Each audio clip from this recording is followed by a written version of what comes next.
Hello welcome back to another log of geopolitics. And ನಾನಿವತ್ತು ನಿಮಗೆ Gulf of ಏಡನ್ನಲ್ಲಿ ನಡೆದಂತಹ ಒಂದು ಪೈರೇಟ್ ಅಟ್ಯಾಕ್ ಬಗ್ಗೆ ಹೇಳಕ್ ಹೋಗ್ತಾ ಇದ್ದೀನಿ. ಈ ಪೈರೇಟ್ ಅಟ್ಯಾಕ್ ಯಾವುದೋ ಜಮಾನ್ದಲ್ಲಿ ನಡೆದಿರೋದಲ್ಲ, ಇದೇ ಲಾಸ್ಟ್ ವೀಕಲ್ಲಿ ನಡೆದಿರುವಂತಹ ಅಟ್ಯಾಕ್. ಆ್ಯಂಡ್ ಅಲ್ಲಿ ಇಂಡಿಯನ್ ನೇವಿ ಮಾರ್ಕೋ ಅವರು ಎಷ್ಟು ಡೀಸೆಂಟಾಗಿ ಎಲ್ಲ ವ್ಯಾಕ್ಯುಯೇಷನ್ನ ಕ್ಲೀನ್ ಮಾಡಿದ್ರು ಅನ್ನೋ ವಿಚಾರನ ಇವತ್ತು ತಿಳ್ಕೊಳ್ತಾ ಹೋಗೋಣ. So let's get into video.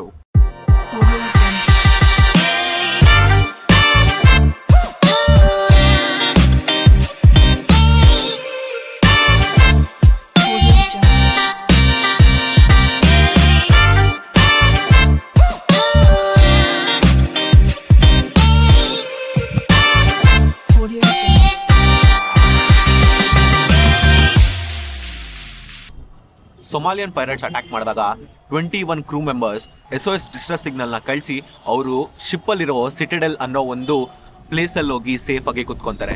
ಈ ಸಿಟಿಡೆಲ್ ಅಂತ ಅಂದರೆ ಒಂದು ಬುಲೆಟ್ ಪ್ರೂಫ್ ಕಂಟೈನರ್ ತರದ್ದು. ಈ ಬುಲೆಟ್ ಪ್ರೂಫ್ ಚೇಂಬರ್ ಒಳಗಡೆ ಅವ್ರಿಗೆ ಶಿಪ್ನ ಕಂಟ್ರೋಲ್ ಮಾಡೋದಕ್ಕೆ ಬೇಕಾಗಿರೋ ಎಲ್ಲ ಆಕ್ಸೆಸ್ಸು ಇರುತ್ತೆ, ಅವ್ರಿಗೆ ಬೇಕಾಗಿರೋ ಫುಡ್ ಸ್ಟೋರ್ ಆಗಿರುತ್ತೆ. ಆದರೆ ಒಳಗಡೆಯಿಂದ ಯಾರು ಇಂಟ್ರೂಡರ್ಸ್ ಒಳಗಡೆಗೆ ಬರೋಕ್ಕಾಗಲ್ಲ. ಸೊ ಈ ಸಿಟಿಡೆಲ್ ಒಳಗಡೆ ಬಂದು ಕುತ್ಕೊಂತಾರೆ. ಆ ಕಡೆ ಡಿಸ್ಟ್ರೆಸ್ ಸಿಗ್ನಲ್ನ ಕಳಿಸಿದ್ರಲ್ಲ, ಆ ಡಿಸ್ಟ್ರೆಸ್ ಸಿಗ್ನಲ್ ಇಂಡಿಯನ್ ನೇವಿನ ರೀಚ್ ಆಗುತ್ತೆ. ಇಮಿಡಿಯೇಟ್ ಆಗಿ ಇಂಡಿಯನ್ ನೇವಿ INS ತ್ರಿಕಾಲ್ನ ಮೂವ್ಮೆಂಟ್ ಮಾಡುತ್ತೆ. ಆ್ಯಂಡ್ INS ತ್ರಿಕಾಲ್ ಆ SOS ಡಿಸ್ಟ್ರೆಸ್ ಸಿಗ್ನಲ್ ಬಂದಿದ್ದ ಜಾಗಕ್ಕೆ ಬಂದು ತಲುಪುತ್ತೆ. ಇಂಡಿಯನ್ ಕನ್ಸೈನ್ಮೆಂಟ್ ಎತ್ಕೊಂಡು ಬರ್ತಾ ಇದ್ದಂತಹ MV Golden Arsenal Saint Vincent flag ಹಾಕೊಂಡಿರುತ್ತೆ.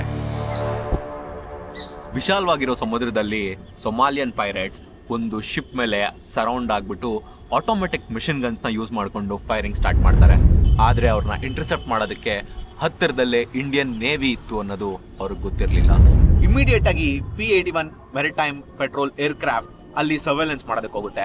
And ಆ ಏರ್ಕ್ರಾಫ್ಟ್ ಆ ಶಿಪ್ದು ಕೋಆರ್ಡಿನೇಟ್ಸ್ನ ಇಮಿಡಿಯೇಟ್ ಆಗಿ INS ತ್ರಿಖಂಡ್ಗೆ ಕಳಿಸ್ಕೊಡುತ್ತೆ. ಅದರಿಂದ ಅವರು ಅಲ್ಲಿ ಫಾಸ್ಟ್ ಆಗಿ ಮೂವ್ ಆಗಿ ಅಲ್ಲಿಂದ ಇಮಿಡಿಯೇಟ್ ಆಗಿ INS ತ್ರಿಖಂಡ್ ಅಲ್ಲಿಗೆ ಮೂವ್ ಆಗುತ್ತೆ. ಅಲ್ಲಿಗೆ ಮೂವ್ ಆಗೋ ಅಷ್ಟೊತ್ತಿಗೆ ಈ ಏರ್ಕ್ರಾಫ್ಟ್ ಮತ್ತೆ ಶಿಪ್ನ ದೂರದಿಂದನೇ ನೋಡಿದ ಪೈರೇಟ್ಸ್ ಅಲ್ಲಿಂದನೇ ಇಮಿಡಿಯೇಟ್ ಆಗಿ ಆಫ್ ಬೋರ್ಡ್ ಆಗಿ ಹೋಗ್ಬಿಡ್ತಾರೆ. ಇಂಡಿಯನ್ ನೇವಿ ಮಾರ್ಕೋಸ್ ಅಲ್ಲೋಗಿ ಹಿಡಿದು ಆ 21 ಕ್ರೂ ಮೆಂಬರ್ಸ್ ಇನ್ಕ್ಲೂಡಿಂಗ್ 1 ಇಂಡಿಯನ್ ಸೇಲರ್ನ ಸೇವ್ ಮಾಡ್ತಾರೆ.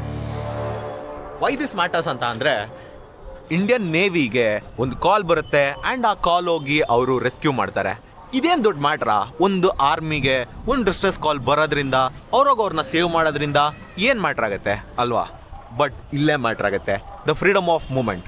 ನೀವು ನೋಡಿರ್ಬೋದು, ಇರಾಕ್ ಮತ್ತು ಅಮೆರಿಕ ಮಧ್ಯೆ ಯುದ್ಧ ನಡಿಬೇಕಾದ್ರೆ ಅವ್ರ ಓಷನ್ಗೆ ಬೇರೆ ಯಾವುದೇ ವೆಸಲ್ಸ್ ಬಂದರೂ ಅವರು ಅದಕ್ಕೆ ಮಿಸೈಲ್ಸ್ಗಳಿಂದ ಫೈರ್ ಮಾಡಿ ಅದನ್ನು ಡಿಸ್ಟ್ರಾಯ್ ಮಾಡ್ತಾಯಿದ್ರು. ಆದರೆ ಅಂಥ ಜಾಗಗಳಿಗೂ ಇಂಡಿಯನ್ ನೇವಿ ಈಸಿಯಾಗಿ ಫ್ರೀಡಮ್ ಆಗಿ ಮೂವ್ ಆಗುತ್ತೆ ಅಂತ ಅಂದರೆ ಅದು ಇಂಡಿಯಾಗೆ ಸಿಗ್ತಾ ಇರೋಂತಹ ಒಂದು ಗ್ಲೋಬಲ್ ಪವರ್. ಇದರಿಂದ ಮುಂದೆ ಇನ್ನೂ ತುಂಬ ಬದಲಾವಣೆಗಳಾಗೋದಿದೆ. ಲೈಕ್ ಮಾಡಿ, ಶೇರ್ ಮಾಡಿ, ಫಾಲೋ ಮಾಡಿ. ಹಾಗೆ ಇದೇ ಥರ ಹೆಚ್ಚಿನ ಕಂಟೆಂಟ್ಗಳಿಗಾಗಿ ಸಬ್ಸ್ಕ್ರೈಬ್ ಮಾಡೋದು ಮರಿಬೇಡಿ. ಬಾಯ್.